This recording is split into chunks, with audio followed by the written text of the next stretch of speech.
Hello दोस्तों, हमारे channel competitors club में आपका स्वागत है।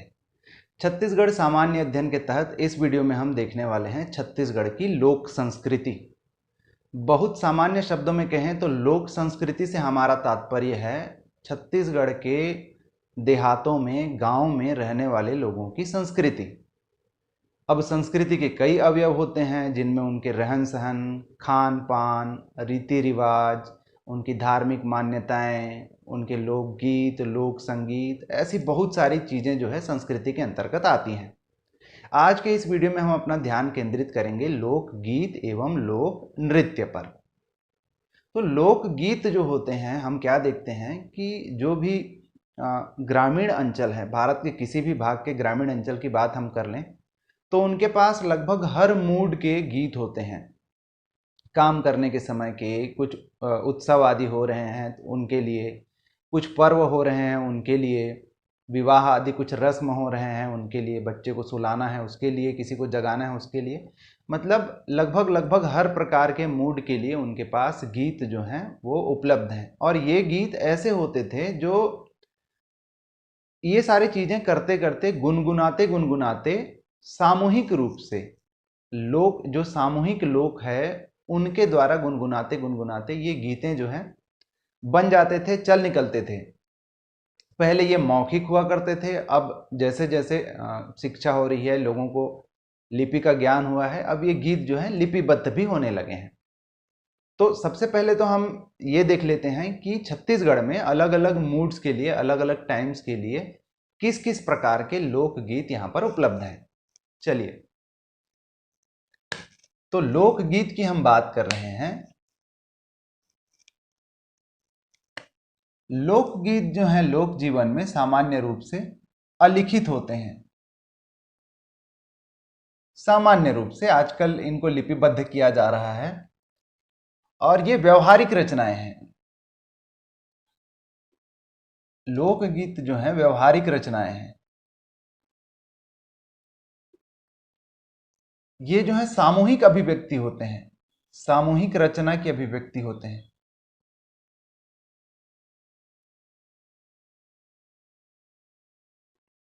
जैसे धान की रोपाई कर रहे हैं, कोई एक व्यक्ति जो है कोई एक लाइन पकड़कर, कोई एक मुखड़ा पकड़कर गाने लगता है और दूसरा व्यक्ति जो है फिर उसमें अपनी लाइन ऐड कर देता है और इस प्रकार जो है जुड़ते जुड़ते पूरा एक गीत बन जाती है। तो ये सामूहिक रचना की अभिव्यक्ति का परिणाम है और ये लगभग जो है प्रत्येक अवसर के लिए है, प्रत्येक अवसर के लिए उपलब्ध है और भिन्न भिन्न है, प्रत्येक अवसर प्रत्येक मूड के लिए। तो ये जो है लोक जीवन की अभिव्यक्ति है। लोकगीत जो है लोक जीवन की अभिव्यक्ति होती है। तो जैसा हम देख रहे हैं कि ये लगभग प्रत्येक अवसर के लिए जो है लोकगीत बन जाते हैं या उपलब्ध हैं। तो ऐसे कुछ अवसर हम देख लेते हैं और उनके लिए कौन कौन से लोकगीत जो हैं छत्तीसगढ़ की लोक संस्कृति में हैं उनके बारे में देख लेते हैं। तो जैसे पूजा पाठ का यदि अवसर हो, पूजा पाठ या फिर धार्मिक अनुष्ठान का अवसर हो, तो ऐसे कुछ लोकगीत आपने भी अपने आसपास देखे होंगे, याद करिए। तो जैसे गौरा गौरी गीत है, गौरा गौरी, फिर जंवारा गीत है, भोजली गीत है। इन सब के बारे में अपन विस्तार से देखेंगे। फिर माता सेवा गीत है जो नवरात्रि में गाया जाता है। भोजली, भोजली की उपासना में गाया जाता है। टोकरी पर जो धान और अलग अलग प्रकार के अन्न के बीज जो अंकुरित किए जाते हैं उसे भोजली बोलते हैं। तो माता सेवा गीत है, पंथी गीत है, धनकुल या जगार है। ये सारे जो गीत हैं ये पूजा पाठ या धार्मिक अनुष्ठान के अवसर पर गाए जाने वाले गीत हैं। फिर ऋतु से संबंधित गीत हैं, अलग अलग ऋतु पर। तो कुछ ऐसे उदाहरण जैसे सवनाही है, सवनाही बरसात के समय में। उसी प्रकार फागुन गीत है होली के समय में। फिर कुछ गीत जो हैं बारहमासी भी हैं, आप किसी भी समय उन्हें गा सकते हैं। तो ऐसे ऋतु से संबंधित गीत हैं। फिर उसके पश्चात जो है संस्कार से संबंधित गीत हैं, अलग अलग जो संस्कार होते हैं। जैसे सोहर, सोहर गीत जो है जो गर्भवती महिला होती है तो उसके गर्भ के 7वें महीने जो है सोहर गीत गाया जाता है। फिर बिहाव से संबंधित गीत हैं, बिहाव गीत हैं। मृत्यु संस्कार से संबंधित घोटुल पाटा मुड़िया जनजाति में, ये मृत्यु संस्कार से संबंधित गीत है।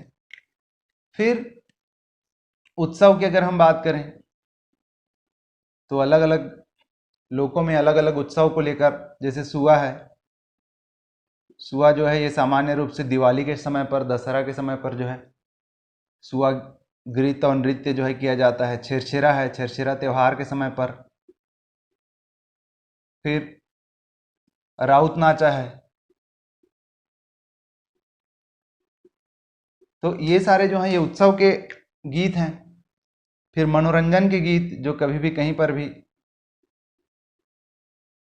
या अगर अलग अलग जगह पर भी हों तो मनोरंजन के लिए गाए जाते हैं, जैसे कर्मा है, ददरिया है, कर्मा, ददरिया, पंडवानी है, बांस गीत है, भरथरी है, चंदैनी है, ढोला मारू है। तो ये सारे जो गीत हैं ये मनोरंजन के लिए हैं। फिर बच्चों के लिए भी गीत हैं, बाल गीत भी हैं, जैसे लोरी है, फुगड़ी गीत है, फुगड़ी खेल खेलते खेलते फुगड़ी गीत है। तो ये सारे जो गीत हैं ये अलग अलग समय पर अलग अलग मूड के लिए अलग अलग गीत इस प्रकार उपलब्ध हैं। अब इन गीतों को हम जो है एक एक करके देख लेते हैं, इनकी खासियतें क्या है। तो हम शुरू करेंगे पांडवानी गीत से। पांडवानी जैसा नाम से पता चल रहा है ये पांडवों की गाथा है। तो पांडवों की गाथा का जो है छत्तीसगढ़ी में गायन और सिंगल एकल एक्टिंग द्वारा वर्णन जो है ये है पांडवानी। तो पांडवानी क्या है? ये पांडवों की गाथा है। पांडवों के बारे में हम सब जानते हैं, पांडवों की गाथा है। इसका प्रस्तुतिकरण किस प्रकार से होता है, इसके हिसाब से इसकी दो भेद हैं। अलग अलग स्रोतों में इस भेद का जो है अलग अलग और कंफ्यूजिंग स्पष्टीकरण दिया जाता है, पर अभी ध्यान देंगे कि इसके दो भेद हैं। पहला जो है वेदमती है। वेदमती से मतलब है शास्त्र सम्मत, शास्त्र के अनुसार कैसे इसका गायन होना चाहिए, वो जो प्रकार है वो कहलाता है वेदमती।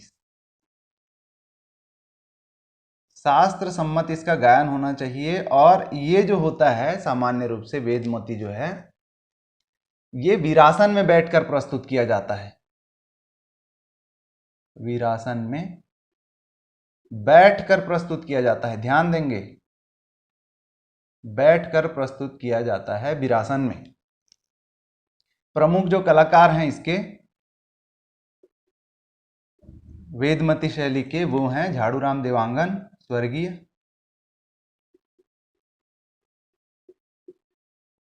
झाड़ूराम देवांगन,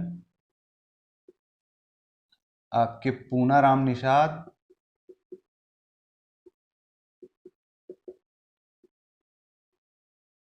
रेवाराम साहू और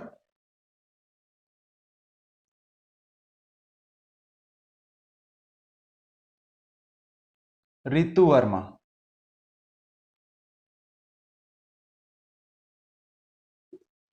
तो ये जो है वीरासन में बैठकर प्रस्तुत किया जाता है, बैठकर प्रस्तुत किया जाता है, ध्यान देंगे। ये जो है कलाकार है वेदमती शैली के। और दूसरा है कापालिक।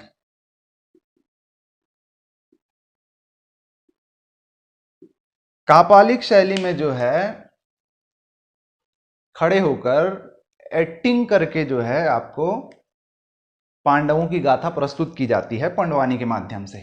तो इस शैली में जो है खड़े होकर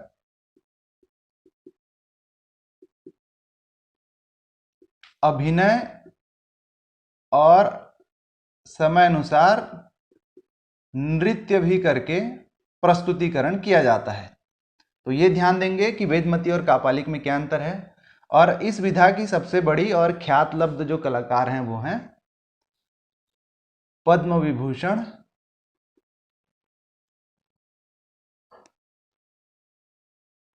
तीजन बाई।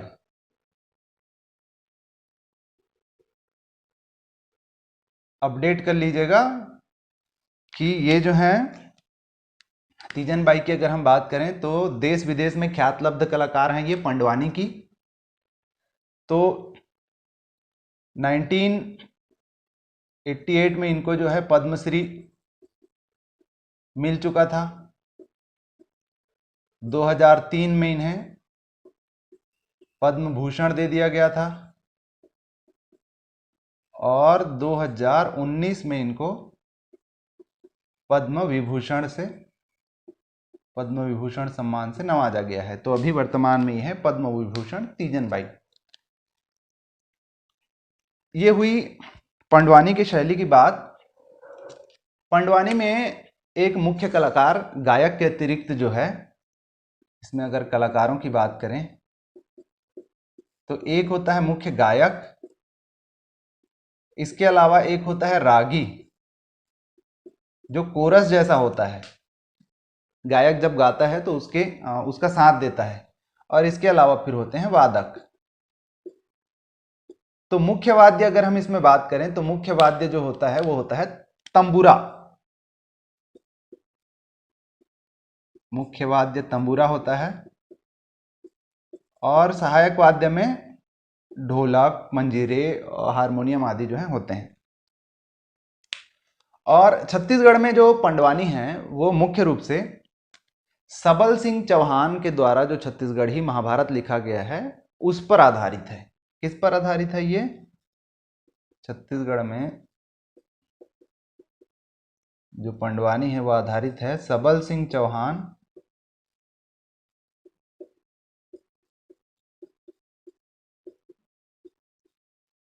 कृत मतलब द्वारा लिखित छत्तीसगढ़ी महाभारत पर।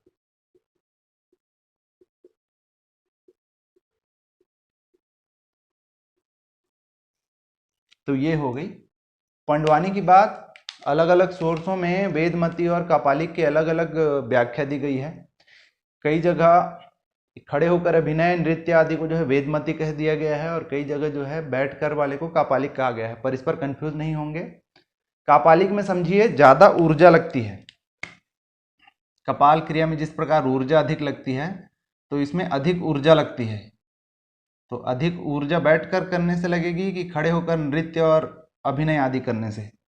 तो इस प्रकार याद रखेंगे कि कापालिक जो है खड़े होकर अभिनय और नृत्य के द्वारा प्रस्तुत किया जाता है, जबकि वेदमती जो है वीरासन में बैठकर प्रस्तुत किया जाता है। पंडवानी के बाद अगला लोकगीत है ददरिया।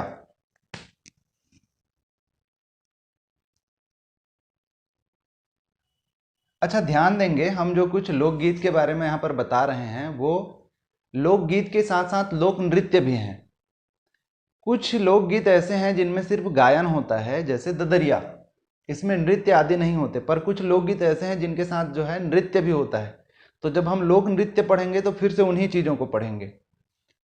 तो जैसे ददरिया है, ददरिया को जो है छत्तीसगढ़ी लोकगीतों का राजा कहा जाता है। छत्तीसगढ़ी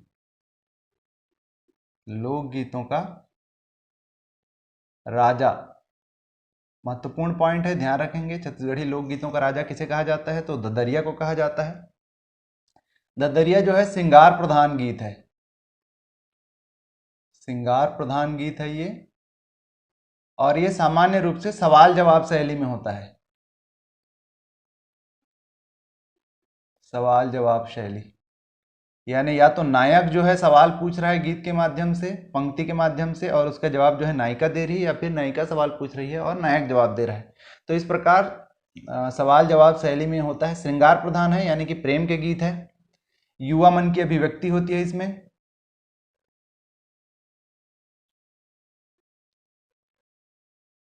और किसी भी अवसर पर जो है इसे गाया जा सकता है, इसके लिए कोई बंधन नहीं है।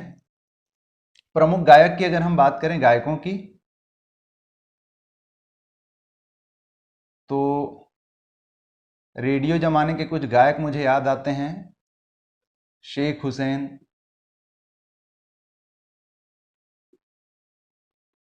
बैतल राम साहू,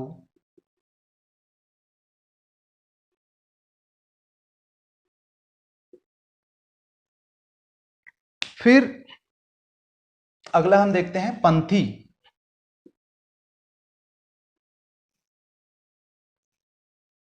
पंथी गीत भी है, पंथी नृत्य भी है। जब इस गीत के साथ नृत्य किया जाता है, सामान्य रूप से पंथी सिर्फ गायन नहीं किया जाता, उसका नृत्य भी होता है। और ये जो है गुरु घासीदास के जीवन चरित्र पर आधारित है।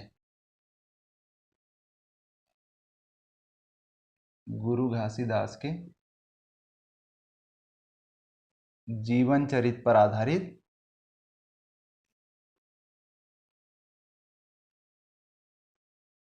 तो पंथी नृत्य जब होता है तो जैत खाम की स्थापना की जाती है। एक सफेद कलर का खंभे जैसा होता है, जैत खाम बोलते हैं, उसकी स्थापना की जाती है और उसके चारों ओर जो है राउंड राउंड करके नृत्य किया जाता है। और ये सामान्य रूप से जो सतनाम पंथ के मानने वाले हैं उनके द्वारा होता है।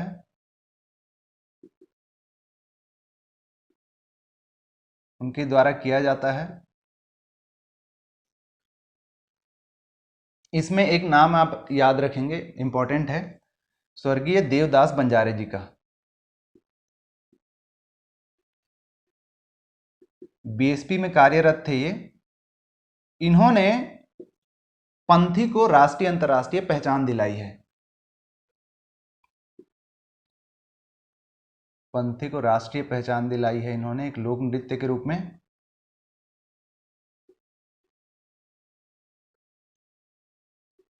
तो ये नाम जो है आप याद रखेंगे।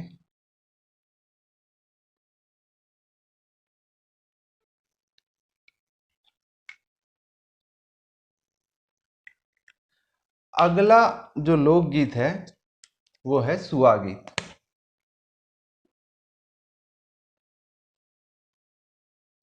सुआ गीत लोक नृत्य में जब हम इसको पढ़ेंगे तब हम सुआ नृत्य पढ़ेंगे। तो चूंकि लोक नृत्य बिना गायन के तो होगा नहीं, तो जो गीत है वो लोक गीत है और उसके साथ जो नृत्य हो रहा है वो लोक नृत्य है। तो सुआ गीत जो है ये दिवाली के कुछ दिन पहले शुरू होता है। दिवाली के कुछ दिन पूर्व से दिवाली तक, दिवाली आते आते जो सुआ गाना और सुआ नृत्य जो है बंद हो जाता है। सुआ गीत को ही गौरी नृत्य भी बोलते हैं, ध्यान देंगे। इसी को जो है गौरी नृत्य भी बोलते हैं। कारण कि दिवाली आते आते जो है गौरा गौरी विवाह होता है, गौरा गौरी विवाह करवाया जाता है और गौरा गौरी विवाह वाला पर्व आने तक ही सुआ गीत जो है समाप्त हो जाता है। उसके बाद जो है सुआ नृत्य या सुआ गीत नहीं गाया जाता। तो इसको गौरी नृत्य भी बोलते हैं। इसमें क्या करते हैं, ये भी सवाल जवाब शैली में होता है।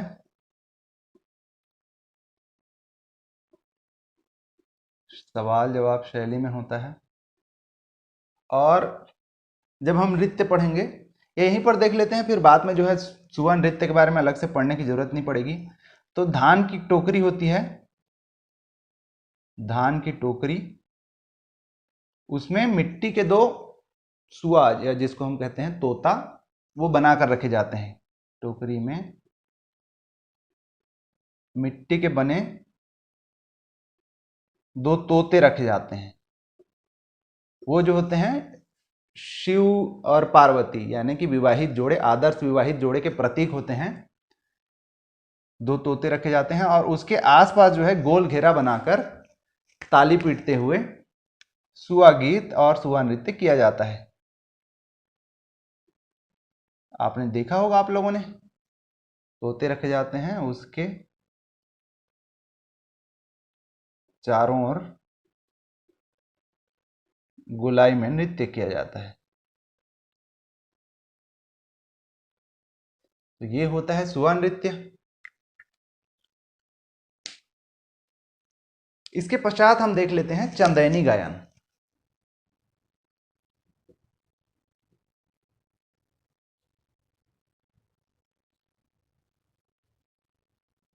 चंदैनी गायन के जो नायक नायिका हैं वो हैं लोरिक और चंदा।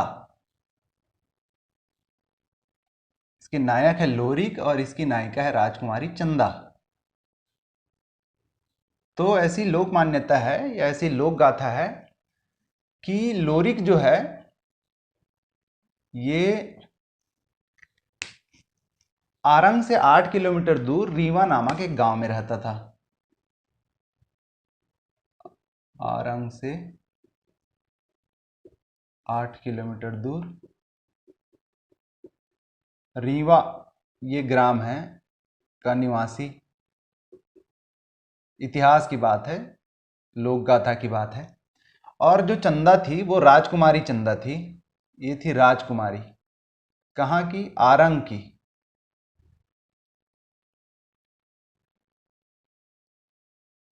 आरंग की राजकुमारी थी और उस समय आरंग को जाना जाता था गढ़ गौरा के नाम से।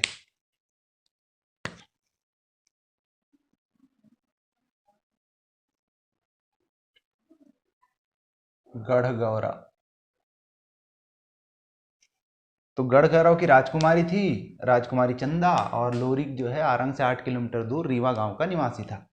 इन दोनों का जो प्रेम प्रसंग है, यानी इनकी जो प्रेम गाथा है, लोरिक और चंदा की जो प्रेम गाथा है, इसके गायन को हम बोलते हैं चंदैनी। चंदैनी गायन। एक ऐसी भी मान्यता है कि पूर्वी यूपी की जो अहीर जाति थी, पूर्वी यूपी की अहीर जाति, पूरी उत्तर प्रदेश की अहीर जाति, उनकी दंत कथा है लोरिक चंदा।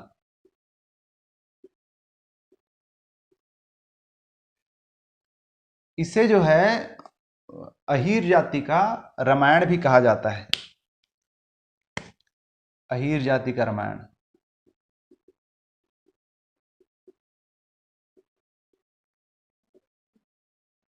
अभी ये देखने लायक बात है कि हमारे यहाँ जो लोरिक चंदा प्रचलित है वो क्या इससे ही उत्पन्न हुई है या फिर इससे समानता रखती है, या फिर ये जो है दूसरी चीज है।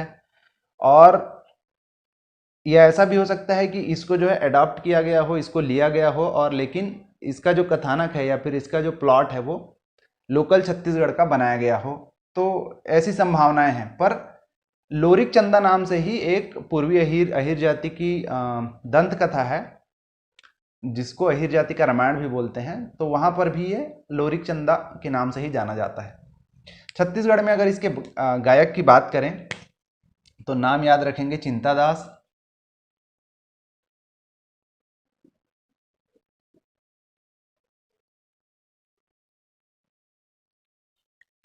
अगला लोकगीत है भरथरी गीत।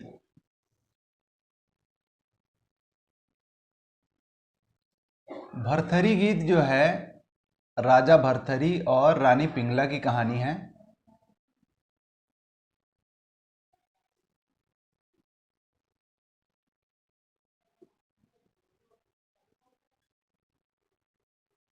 और ये जो है वियोग गाथा है।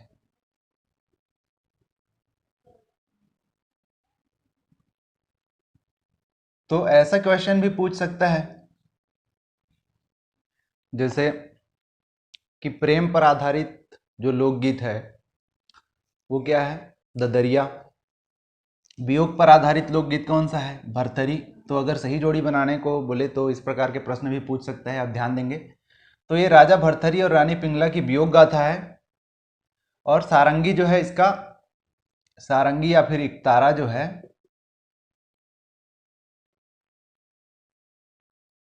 इसका प्रमुख वाद्य यंत्र है। घूम घूम के मांगने वालों को अक्सर आपने ये बजाते हुए देखा होगा, इकतारा। और अगर इसके गायकों की हम बात करें तो एक नाम याद रखेंगे, सूरजबाई खांडे।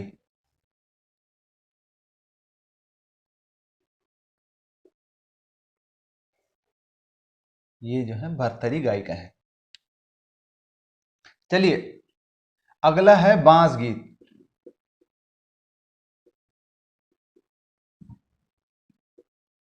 लगभग 4-4.5 फीट का एक गोल बांस होता है जिसे फूंक फूंक कर जो है बजाया जाता है। बांस गीत भी जो है वो करुण गीतों पर आधारित है,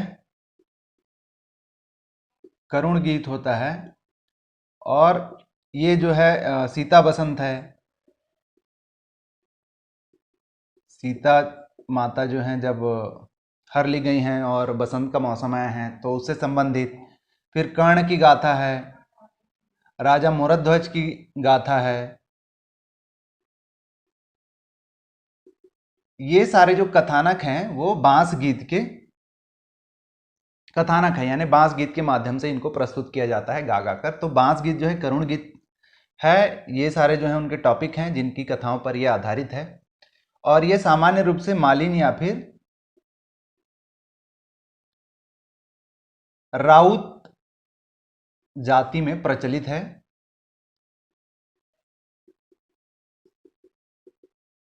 प्रमुख गायकों की अगर हम बात करें तो वो हैं कैजूराम यादव,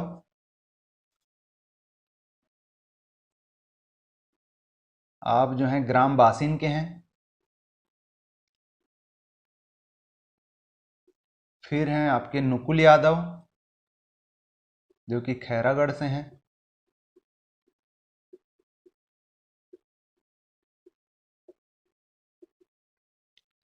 इसमें भी क्या होता है, बांस गीत में एक गायक के अलावा एक होता है रागी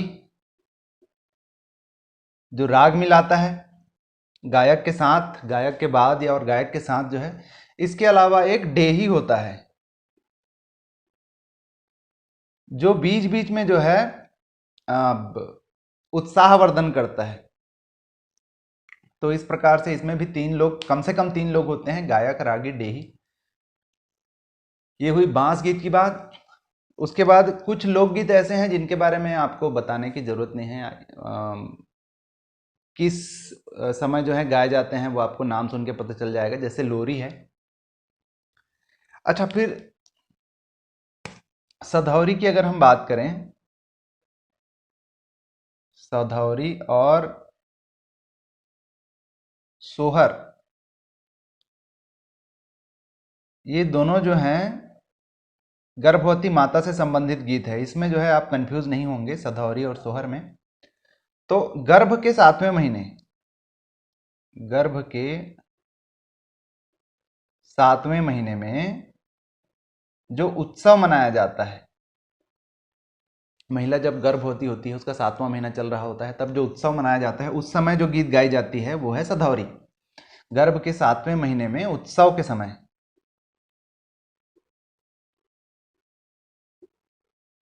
सधौरी गाया जाता है।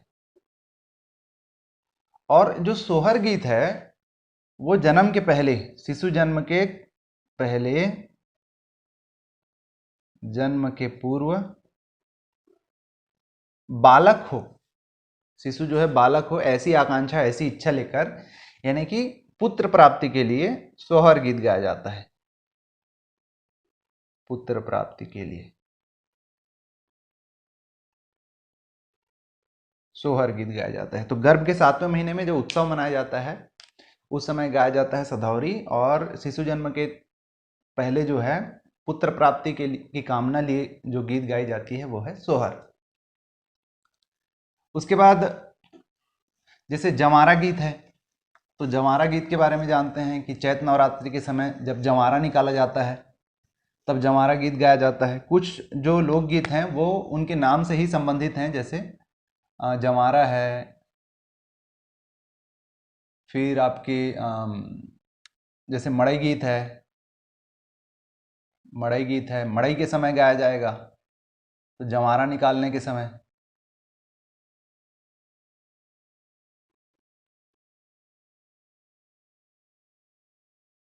ठीक है, मड़ई गीत मड़ई के समय। भोजली गीत है, तो भोजली गीत जो है भोजली की सेवा में गाया जाता है। अब ये जो भोजली है, ये भोजली अलग अलग समय पर, गौरा गौरी के समय भी भोजली बिठाया जाता है। भोजली जो है आपको नवरात्रि के समय भी बिठाया जाता है। गणेश उत्सव के समय भी अब भोजली लगाने की परंपरा चल पड़ी है। तो भोजली के प्रेयर में या भोजली को समर्पित जो गायन होता है वो भोजली गीत है। फिर उसके बाद सेवा गीत है, तो सेवा गीत जो है वो देवी पूजा में,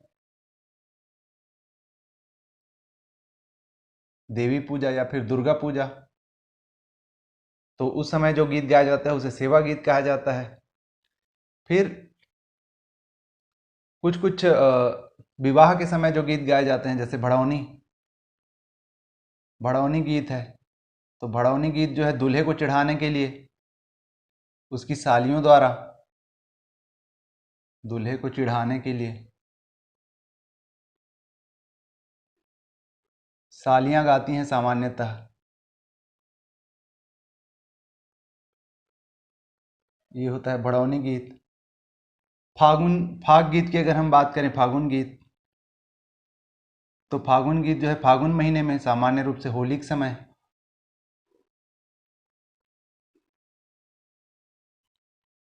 देवार गीत है, देवार एक जाति है, घुमंतु जाति, उनके द्वारा।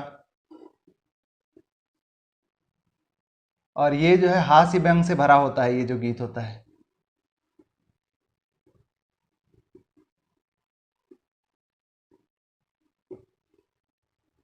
हास्य व्यंग से पूर्ण होता है इनका जो गायन होता है। तो इस प्रकार ये कुछ गीत हैं। कुछ जो गीत हैं उनके नाम से आपको पता चल जाएंगे कि किस समय गाए जाते हैं। कुछ गीतों के बारे में कुछ महत्वपूर्ण चीज जो पहले हमने देखा वो आपको याद रखने पड़ेंगे। अब इसके बाद हम देख लेते हैं लोक नृत्य के बारे में। तो जो अभी जितने लोक गीत हमने पढ़े, अगर उनके साथ नृत्य भी किया जाता है तो अब वो लोक नृत्य कहा जाएंगे। तो कुछ ऐसे प्रमुख लोक नृत्यों के बारे में हम देख लेते हैं। लोक नृत्यों में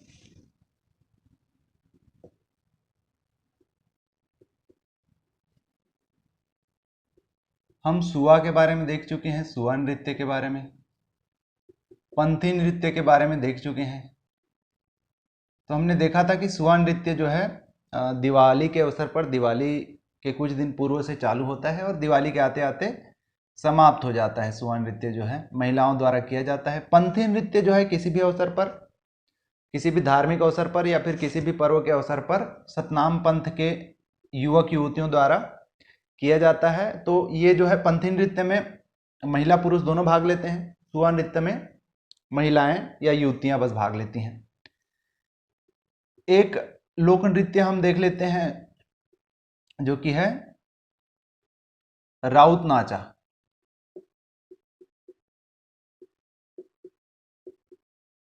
राउत नाचा को गहिरा नृत्य भी बोलते हैं, गहिरा नृत्य। तो सामान्य रूप से क्या होता है कि जो गोवर्धन पूजा के दिन होता है, गोवर्धन पूजा के दिन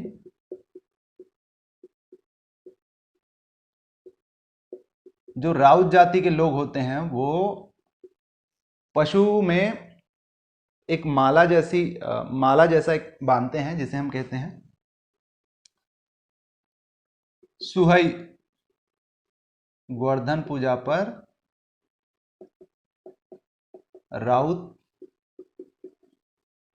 जाति के लोगों द्वारा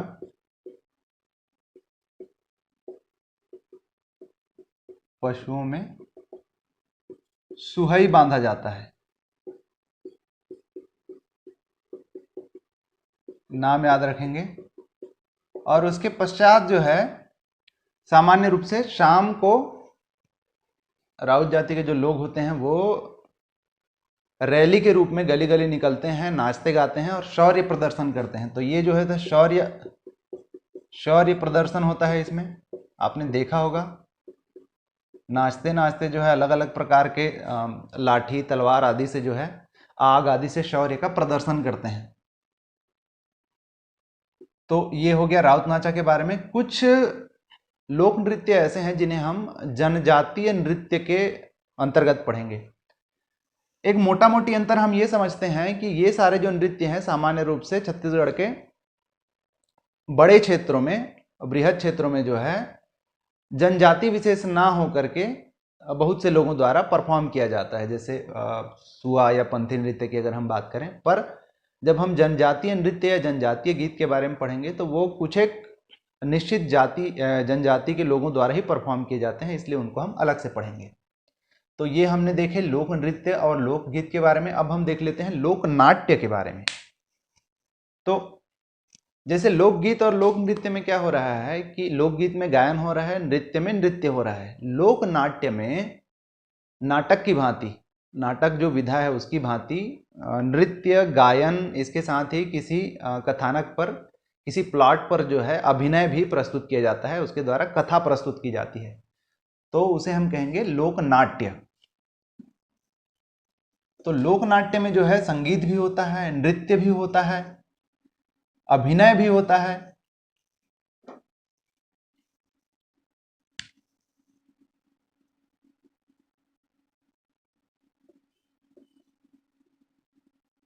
लोक नाट्य की हम बात करें, इसमें संगीत होता है, नृत्य होता है, कथानक होती है और इसके साथ साथ अभिनय भी होता है। तो कुछ प्रमुख लोक नाट्य को हम देख लेते हैं। उसमें सबसे पहला है गम्मत।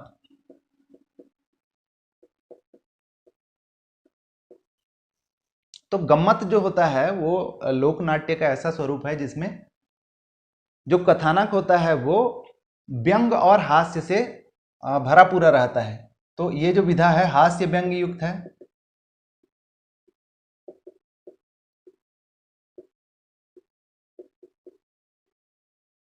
हास्य तो समझ रहे हैं, व्यंग किस पर होता है? व्यंग जो होता है वो जो सामाजिक कुरीतियां हैं, सामाजिक कुरीतियां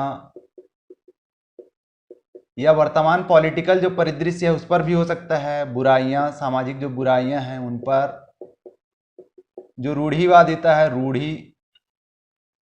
रूढ़ियां, इनके खिलाफ जो है व्यंग होता है। और ये सामान्य रूप से लोक कल्याणकारी होता है, लोक कल्याण पर आधारित। यानी इन व्यंग के माध्यम से ये सामाजिक सुधार चाहते हैं। तो ये होता है गम्मत। गम्मत के जो है दो स्वरूप देखे जाते हैं। एक होता है,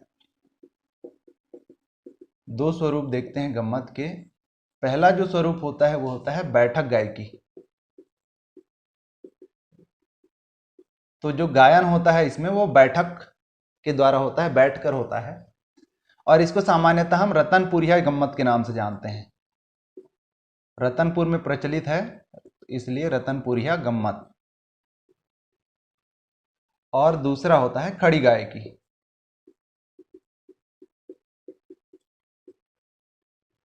इसके बाद हम देखते हैं नाचा।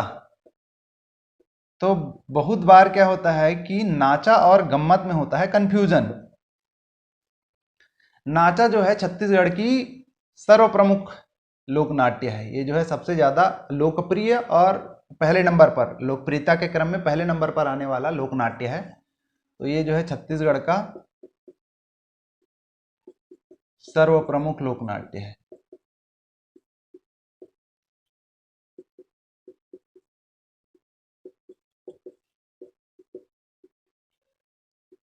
ये नाटक की ही भांति होता है। हिंदी में जो नाटक जैसा होता है या अंग्रेजी में उसी की भांति होता है, बस ये छत्तीसगढ़ी में होता है, इसलिए हम इसे नाचा कहते हैं। तो इसमें जो कथानक है वो करुण भी हो सकता है, प्रेम पर आधारित भी हो सकता है, वियोग पर आधारित भी हो सकता है। कोई भी कहानी जो है नाचा के माध्यम से प्रस्तुत की जाती है। जबकि गम्मत जो होता है वो हास्य व्यंग युक्त होता है। कई बार ऐसा होता है या सामान्य रूप से ऐसा होता है कि नाचा के बीच में जो है गम्मत प्रस्तुत किया जाता है। तो नाचा के बीच बीच में जो छोटे छोटे खंड प्रस्तुत किए जाते हैं जो हास्य और व्यंग युक्त होते हैं, उन्हें हम गम्मत कहते हैं। तो नाचा जो है बड़ा स्वरूप है, गम्मत जो है उसका छोटा स्वरूप है। गम्मत स्वतंत्र रूप से हो सकता है, पर गम्मत की खासियत यही है कि वो जो है हास्य व्यंग युक्त होता है। तो नाचा और गम्मत में कंफ्यूज नहीं होंगे। नाचा के बीच में गम्मत हो सकता है, गम्मत के बीच में नाचा नहीं होता। तो छत्तीसगढ़ का सर्वप्रमुख लोक नाट्य है। इसके बारे में महत्वपूर्ण तथ्य याद रखेंगे कि नाचा के भीष्म पितामह कहे जाते हैं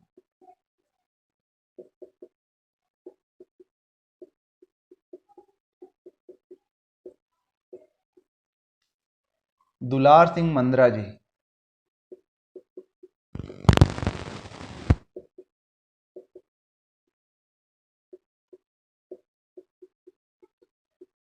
तो ये क्वेश्चन अगर आपसे पूछे कि नाचा के भीष्म पितामह कौन कहलाते हैं, तो दुलार सिंह मंद्रा जी कहलाते हैं।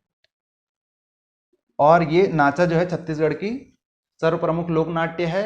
गांव गांव में आपको नाच पार्टी मिल जाएगी आजकल।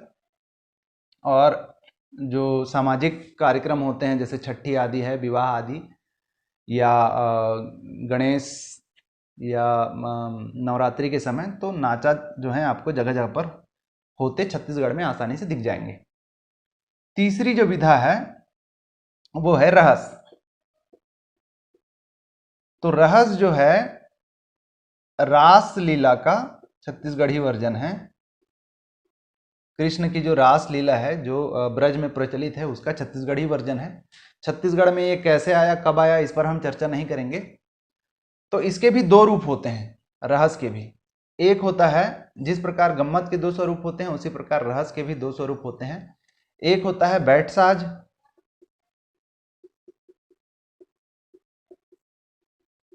जब बैठकर जो है रासलीला प्रस्तुत की जाती है। ये थोड़ा शास्त्र सम्मत है, इसमें ब्रज भाषा का ध्यान रखा जाता है, ब्रज भाषा की शुद्धता का, ब्रज भाषा की शुद्धता का ध्यान रखा जाता है।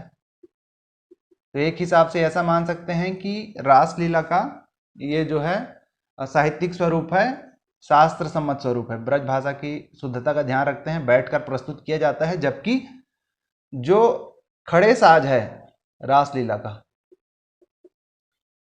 तो इसमें जिस गांव में ये प्रस्तुत किया जा रहा है वो पूरा का पूरा गांव ही जो है रंगमंच होता है। गांव में अलग अलग जगह अलग अलग स्टेजेस बनाए जाते हैं और कृष्ण लीलाओं की अलग अलग जो लीलाएं हैं उनका अलग अलग जगह प्रदर्शन होता है। जैसे जब जो है नागवध जो कृष्ण जी ने किया था उसका जब किया जाना होगा, या समुद्र मंथन जैसी किसी कथा को प्रदर्शित किया जाना होगा, तो गांव के तालाब को प्रयोग करेंगे। कंसवध जैसी या फिर रासलीला जैसी किसी घटना को उनको प्रदर्शित करना है तो जो गोठान है गांव के, जो मैदानी भाग है वहां पर, तो इस प्रकार पूरा का पूरा जो गांव होता है वो रंगमंच बन जाता है। पूरा गांव जो होता है वो रंगमंच हो जाता है और उस पर जो है सामान्यतः 11 से 12-13 दिनों तक जो है इसका प्रदर्शन होता है। तो बैठ साज अगर हम बोलें तो ये जो है रतनपुर में प्रचलित है। देखिए गम्मत में भी जो बैठने वाला जो प्रचलित है वो रतनपुर में प्रचलित है, और रासलीला में जो बैठने वाला प्रचलित है ये रतनपुर में प्रचलित है।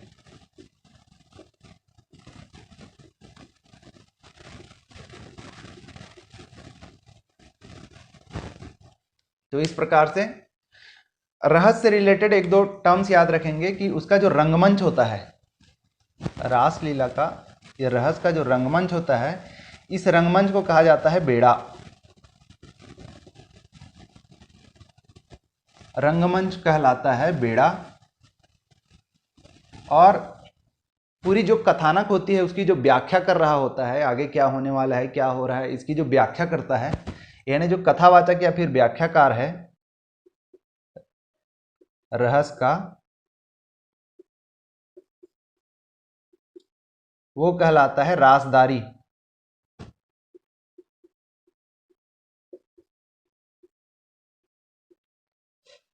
तो ये हमने देखे इस वीडियो में लोकगीत, लोक नृत्य और लोक नाट्य के बारे में। अगली वीडियो में हम कवर करेंगे जनजातीय नृत्य एवं जनजातीय गीतों को। शॉर्ट वीडियो बनेगा, उसमें ज़्यादा कुछ आपको ध्यान नहीं रखना है। आपको उसमें बस ये ध्यान रखना रहेगा कि कौन सा जो लोक गीत है या जो लोक नृत्य है वो किस जनजाति से संबंधित है, किस समय में, किस पर्व में जो है उसको गाया जाता है। तो आज का वीडियो आशा करते हैं आपको समझ आया होगा, पसंद आया होगा। इसे लाइक करिए, अपने दोस्तों के साथ शेयर करिए और हमारे चैनल कॉम्पिटिटर्स क्लब को सब्सक्राइब करिए। Thank you.